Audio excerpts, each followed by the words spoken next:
Hello everyone, I am doctor Jeevesh Yadav. तो आज की क्लास में हम जो है गोविंद पारिक के तुलनात्मक अध्ययन का 75 नंबर का जो पेज है वो अपन डिस्कस करेंगे। लास्ट क्लास में हम जो है आग्नेय प्रकरण पढ़ रहे थे, ठीक है। तो उसके बहुत सारे पॉइंट्स हमने लास्ट क्लास में कवर किए थे, ठीक है। जो बहुत very very most important topic के अंतर्गत आता है वो चीज़ हम यहाँ पे देख रहे हैं, ठीक है। और देन आज की जो क्लास है उसमें अपन इसके आगे देखेंगे, ठीक है। तो स्टार्ट करते हैं आज की जो क्लास है वो। सबसे पहले यहाँ पे आपका क्या बोला गया है वो चीज़ अपन यहाँ पे देखते हैं। तो अति स्वप्न के विषय में क्या लिखा हुआ आता है। तो अति स्वप्न जो होता है वो क्या करता है, मेनली तंद्रा को उत्पन्न करता है। तो तंद्रा कारणम किसको बोला गया, अति स्वप्न को बोला गया। फिर बात करते हैं लोलुपता। लोलुपता यानी कि लौलिक के जो है उसके लिए क्या है, क्लेश कारक होता है, क्लेश कारणम। ये क्या है, लौलिक के विषय में बोला गया है। फिर नास्तिक, नास्तिक जो होता है वो क्या होता है, वर्जनीय, ठीक है, वर्ज्याना। ये क्या है, नास्तिक के विषय में लिखा आता है। गर्भशैल्य, गर्भशैल्य जो होता है क्या, आहार्याणाम होता है, ठीक है। गर्भशैल्य क्या है, आहार्याणाम। सन्निपात के विषय में क्या बोला गया, सन्निपातिक जो होता है वो दुष्चिकित्सीय होता है, दुष्चिकित्सा था। फिर आम विष के विषय में बात करें तो आम विष जो होता है वो विमस चिकित्सकी, ठीक है। तो ये मिल गया आम विष के विषय में बताया गया। फिर उसके बाद में बात करते हैं निर्देश कारित्व। निर्देश कारित्व के विषय में आतुर गुण, आतुर गुण ये क्या है, निर्देश कारित्व के विषय में लिखा हुआ आता है। तो आतुर गुण क्या है, निर्देशकारी होती है, इसका कर्म है। फिर अनिर्देशित जो आपका अनिर्देश कारित्व, अनिर्देश कारित्व में क्या बोलेगा, अरिष्ट लक्षण वाला होता है। फिर बात करते हैं भीषक के विषय में। तो भीषक में क्या है, चतुष्पाद में श्रेष्ठ होते हैं, ठीक है, चतुष्पाद में भीषक श्रेष्ठ होते हैं। वैद्य समूह के विषय में बात करें तो निह संशय कारण। तो वैद्य समूह को क्या है, निह संशय कारणम बोला गया। आयुर्वेद में क्या है, अमृता नाम बोला गया, आयुर्वेद को क्या है, अमृता नाम बोला गया, ठीक है। तो ये चीज़ भी अच्छे से याद रखना एकदम, ठीक है। फिर आगे अपन बढ़ते हैं। तो आपका क्या बोला गया है, औषध, औषध योग को क्या बोला गया है, वैद्य गुणा नाम, ठीक है। तो औषध योग को क्या बोला गया, वैद्य गुणा नाम। फिर बात करते हैं शास्त्र शहित सही सॉरी शाही साहित्य साहित्य तस्कर, ठीक है। तो उसके लिए क्या बोला गया है, शास्त्र साहित्य तस्कर के लिए चिकित्सा, चिकित्सा का साधन होता है, साधना नाम। फिर बात करते हैं दृष्ट कर्मता। दृष्ट कर्मता के विषय में क्या लिखा हुआ आता है, तो निसंशय करणा, ठीक है, निसंशय कारणम। फिर बात करते हैं सर्व संशय। तो सर्व संशय, संशय यश के विषय में क्या लिखा हुआ आता है, तो आपका बोला गया है मेनली जो सुख कारकों में श्रेष्ठ हो, ठीक है, सुखाना, ये मेनली आपका लिखा होता है। तो यहाँ पे आपका आचार्य चरक के अनुसार 152 जो है आपका अग्रेय जो द्रव्य है वो यहाँ पे कंप्लीट होते हैं, ठीक है। आपको याद रखना है जो भाव हैं, ठीक है, तो वो आपके कंप्लीट होते हैं, इनसे क्वेश्चंस आते हैं, इसको याद रखना, ठीक है। देन अपन आगे बढ़ते हैं। तो यहाँ पे आपके रस क्षय के विषय में बताया गया है, रस क्षय के लक्षण आचार्य चरक सुश्रुत वांग भट्ट के अनुसार बताया गया है। तो इसको आप लोग याद रखना कि रस क्षय के क्या लक्षण है। तो आचार्य जो चरक है उन्होंने बोले हैं, घट्यते सहते सशब्दम उच्यते शूल्यते हृदय ताम्यति स्वल्प चेष्टा स्यापी रस क्षय, ये क्या है, आचार्य चरक ने बोले हैं। तो एज इट इज कोटेशन याद रखना। सुश्रुत ने क्या बोले हैं, तो सुश्रुत ने रस क्षय हृद पीड़ा कंपन्न शून्यता तृष्णा च, ठीक है। रस क्षय से हृदय में पीड़ा होता है, कंपन्नता होती है, शून्यता तथा तृष्णा की अनुभूति होती है, आचार्य सुश्रुत ने बोले हैं। वांग भट्ट ने क्या बोले हैं, तो इसमें उन्होंने बोला है कि रसे रोक्षम श्रमा शोषा ग्लानि शब्द सहिष्णुता, ठीक है। तो रस का क्षय होने की वजह से क्या होता है आपका, मिली श्रम शोष ग्लानि, ठीक है, शब्द असहिष्णुता, ये मिल लिखे हैं रस क्षय के लक्षण आचार्य वांग भट्ट ने बताया है। तो ये तीनों कोटेशन आपको एज इट इज लर्न करना पड़ेगा, ठीक है, ये इंपॉर्टेंट है। तीनों कोटेशन आपको एज इट इज लर्न करना पड़ेगा। चरक ने क्या बोला है, सुश्रुत ने क्या बोला, वांग भट्ट ने क्या बोला है, क्योंकि आजकल श्लोकास से ही सीधा क्वेश्चन आ रहा है, तो इस वजह से as it is quotation learn करना। रस वृद्धि के लक्षण के विषय में बात करते हैं। तो रस वृद्धि जब हो जाता है तो आचार्य चरक वांग भट्ट ने क्या बोले हैं, तो रसो अतिवृद्धि हृदयोत्क्लेद प्रसेक च रसो अपि श्लेष्मवत, ठीक है। तो रस की वृद्धि होने की वजह से क्या है, हृदय में क्लेद होता है, प्रशेक होता है, ठीक है, रसो अपि श्लेष्मवत, ये मिल के है वांग भट्ट जी ने बताया है रस वृद्धि के लक्षण, ठीक है। फिर अपन आगे बढ़ते हैं। तो रस के बाद में आपका रक्त आ जाता है। तो रक्त के विषय में क्या बोला गया, तो रक्त क्षय के लक्षण पहले बात करते हैं। रक्त क्षय के लक्षण क्या बोला गया, तो रक्त क्षय के लक्षण में आपका बोला गया है परुष स्फुटिता, पुरुषा स्फुटिता मलाना त्वग रुक्षा रक्त संचय, ठीक है, ये चरक ने बोला है। क्या बोले हैं, पुरुषा स्फुटिता गलाना त्वग रुक्षा रस संचय, ये क्या है, चरक ने बोला है रक्त क्षय के विषय में। सुश्रुत ने क्या बोला है? तो सुश्रुत ने बोला है शोणित क्षय त्वक पारुष्यम, शोणित क्षय त्वक पारुष्यम, अम्ल शीतम प्रार्थना शिरा शैथिल्य। ठीक है, तो अम्ल शीतम प्रार्थना शिरा शैथिल्य, ये क्या है? आचार्य सुश्रुत ने बोले हैं। तो इसका भी याद रखना है कि क्या हो रहा है, अगर जो रक्त है उसका क्षय होने की वजह से क्या है, स्फुटता आ जाता है। ठीक है, इसके अलावा आपका त्वक, ठीक है, त्वचा में क्या है, रुक्षता की उत्पत्ति हो जाती है। इसी प्रकार त्वक पारुष्यता, अम्ल शीत प्रार्थना, शिरों में शिथिलता, ये क्या है? आचार्य सुश्रुत ने रक्त क्षय के लक्षण बताए हैं। वांगभट ने क्या बोला है? तो रक्ते अम्ल शिशिर प्रति शिरा शैथिल्य रुक्षता। ठीक है, तो आचार्य वांगभट ने वही है, शिरा शैथिल्य तथा रुक्षता मेनली क्या है आपका रक्त क्षय के लक्षण में बताए हैं। ठीक है, तो तीनों कोटेशन आपको लर्न करना पड़ेगा, एग्जाम के लिए इंपॉर्टेंट है। फिर रस वृद्धि के लक्षण के विषय में बात करते हैं। तो रस वृद्धि के लक्षण में आचार्य सुश्रुत ने क्या बोले हैं? रक्त गक्षिता शिरा पूर्णत्व च। ठीक है, शिरा पूर्णत्वम च, ये मेनली किसने बोला है? आचार्य सुश्रुत ने बोला है कि रक्त वृद्धि होने से क्या है, रक्त अक्षिता, सिरों में क्या है, शिरा पूर्णता आपको देखने को मिलेगा।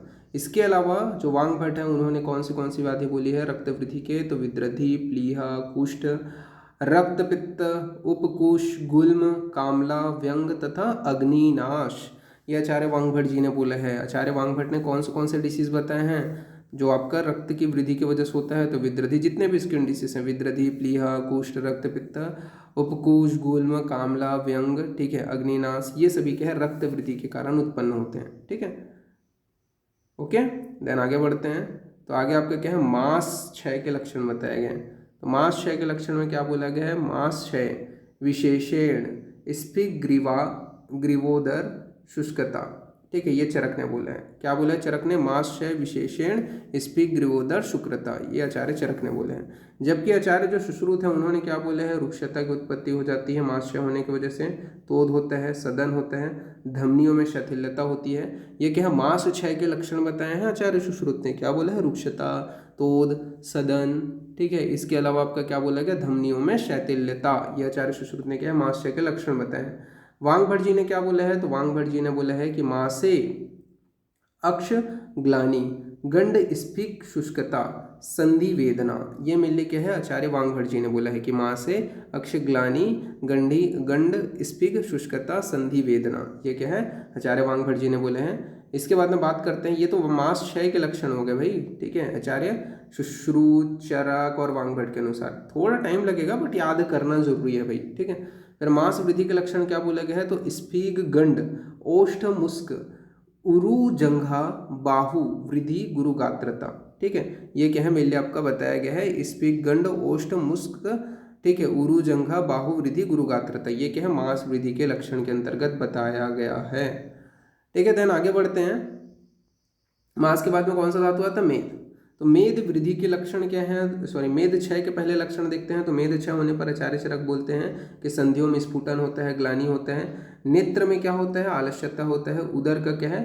तनु हो जाना, ये मेनली क्या है आपका मेद क्षय के लक्षण है। तो स्फुटन होना, ठीक है, ग्लानि, नेत्रों में आलस्यता, उदर का तनु हो जाना, ये क्या है? आचार्य चरक के अनुसार मेद क्षय का लक्षण है। आचार्य सुश्रुत ने क्या बोला है? जब मेद क्षय होता है तो प्लीहा की वृद्धि होती है, संधियों में शून्यता आता है, रोक्षता आ जाता है, मेदुर मांस प्रार्थना। ठीक है, ये मेनली क्या है? आचार्य सुश्रुत ने बोला है किसका? मेद क्षय के लक्षण के अंतर्गत। फिर आचार्य जो वांगभट जी हैं उन्होंने मेद क्षय के लक्षण में क्या बोला है? तो मेदस्वी स्वप्न काट्या प्लीहा वृद्धि कृशांगता। ठीक है, तो इन्होंने भी क्या है? प्लीहा वृद्धि तथा कृष्ता की उत्पत्ति हो जाती है। ठीक है, ये मेनली क्या है? आचार्य वांगभट ने क्या है? मेद क्षय के लक्षण में बताया है।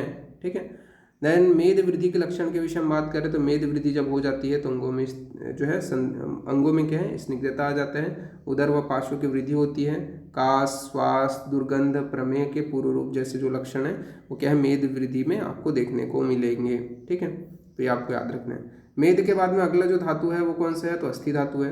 तो अस्थि धातु के विषय में यहाँ पे बात कर लेते हैं। तो अस्थि धातु का जो क्षय है उसके लक्षण क्या बोले गए हैं? तो जब अस्थि धातु क्षय हो जाता है तो अस्थि तोद, केश, लोम, नख, श्रमसु, इसके अलावा द्विज जो आपका प्रपतन है, ठीक है, तथा जो आपका संधियों में शिथिलता, ये जो है आचार्य चरक ने लक्षण बताए। तो अस्थि क्षय के लक्षण क्या बोला गया है? अस्थि में तोद होना, केश, लोम, नख, श्रमसु, द्विज प्रपतन तथा संधियों में शिथिलता, ये आचार्य चरक ने क्या है? अस्थि क्षय के लक्षण बताए। अस्थि वृद्धि के लक्षण के विषय में बात करें तो अध्यास्थि, ठीक है, अधिदंत, ये क्या है आपके अस्थि वृद्धि के लक्षण है। तो अध्यास्थि व अधिदंत ये क्या है अस्थि वृद्धि के लक्षण है। फिर मज्जा के विषय में बात करें तो मज्जा में आपको जो है मज्जा क्षय के पहले लक्षण बताया गया। तो मज्जा क्षय के लक्षण में आचार्य चरक ने क्या बोले हैं, तो मज्जा क्षय के लक्षण में आचार्य चरक ने पहले तो आपका अस्थियों के विषय में बताया। अस्थियाम शीर्ण दुर्बल लघु प्रतत वात रोगिण, ठीक है, ये क्या है मेरे आपका आचार्य चरक ने बोला है अस्थि क्षय के लक्षण में। इसके अलावा आचार्य सुश्रुत ने क्या बोला है, तो मज्जा क्षय, ठीक है, सॉरी मज्जा क्षय के लक्षण में क्या बोला गया, अस्थियां शीर्ण हो जाती हैं, ठीक है, अस्थियां क्या है दुर्बल हो जाती हैं, लघुता आ जाती है, ठीक है, और वात आदि रोग उत्पन्न होते हैं मज्जा क्षय के लक्षण में आचार्य चरक ने बोले हैं। जबकि आचार्य सुश्रुत ने क्या बोला है, जब मज्जा क्षय हो जाता है तो अल्प शुक्रता की उत्पत्ति होती है, अल्प शुक्र हो जाएगा, पर्व भेद, इसके अलावा अस्थियों में क्या है निस्तोध होगा, अस्थियों में शून्यता होगा। ये क्या है मेनली मज्जा क्षय के लक्षण आचार्य सुश्रुत ने बोले हैं। क्या बोले हैं, अल्प शुक्रता, पर्व भेद, अस्थियों में निस्तोध, इसके अलावा आपका अस्थियों में शून्यता। फिर अष्टांग जो हृदय है उन्होंने क्या बोला है, मज्जा जो आपका क्षय उसके लक्षण में, तो सौशीर्य, अस्थि सौशीर्य, श्रम, तिमिर दर्शन, ये क्या है अष्टांग हृदय ने मेनली मज्जा क्षय के लक्षण बताए हैं। अष्टांग संग्रह ने क्या है तमो दर्शन मेनली जो है लक्षण बताए, तो ये आपको याद रखना है। फिर बात करते हैं मज्जा वृद्धि के विषय में।